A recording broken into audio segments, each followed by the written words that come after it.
आपको शर्म नहीं आती? आपकी छोटी बहन जो है मुख्यमंत्री की बहन है और बहन होकर चाय की दुकान चलाती हैं, इन हालतों में रहती हैं। 30 साल उन्होंने आपको राखी नहीं बांधी। यही अंतर है एक योगी और एक सांसारिक मनुष्य में। देखिए, मैं कई वर्षों के बाद गया था जी। मेरे पिताजी का जो है देहांत 2020 में हो गया था। मैं उससे पहले उनसे या अपने परिवार के लोगों से कई वर्षों से नहीं मिल पाया था। संजोग से कोरोना कालखंड प्रारंभ हो चुका था, लॉकडाउन प्रारंभ हो चुका था, तो उनके अंतिम संस्कार कार्यक्रम में मैं भाग नहीं ले पाया था। आपके पिताजी के? हाँ।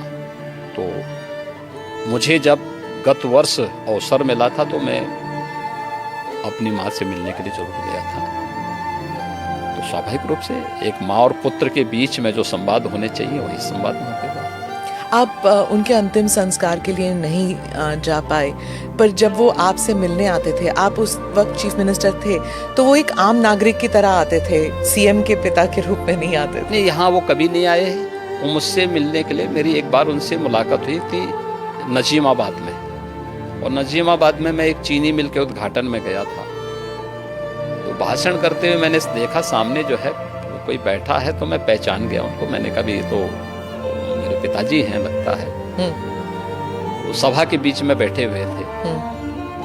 तो फिर मैंने सभा समाप्त होने के बाद अपने साथ के कुछ लोगों से कहा, मैंने कहा देखो यार वो आए हैं तो उनको बुलाओ, थोड़ा मुलाकात करते हैं। तो तब मेरी मुलाकात हुई थी। जी।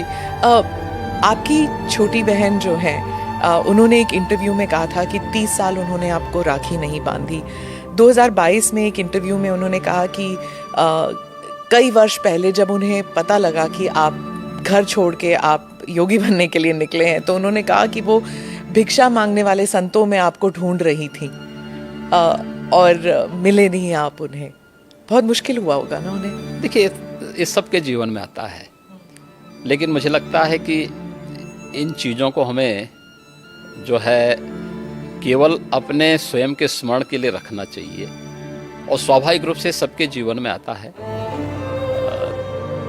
कई वर्षों के बाद जो है इस चीज़ें चलती रहती हैं। मुझे लगता है यही जीवन है। योगी के मुख्यमंत्री बनने के बाद कई लोग कहते थे कि आपको शर्म नहीं आती? आप मुख्यमंत्री की बहन हैं और बहन होकर आप चाय की दुकान चलाती हैं, इन हालतों में रहती हैं।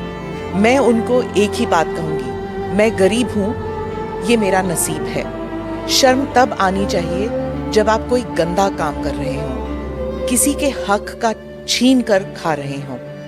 मैं तो मेहनत करके अपनी गुजर बसर करती हूँ। हाँ, ठीक बात है। देखिए,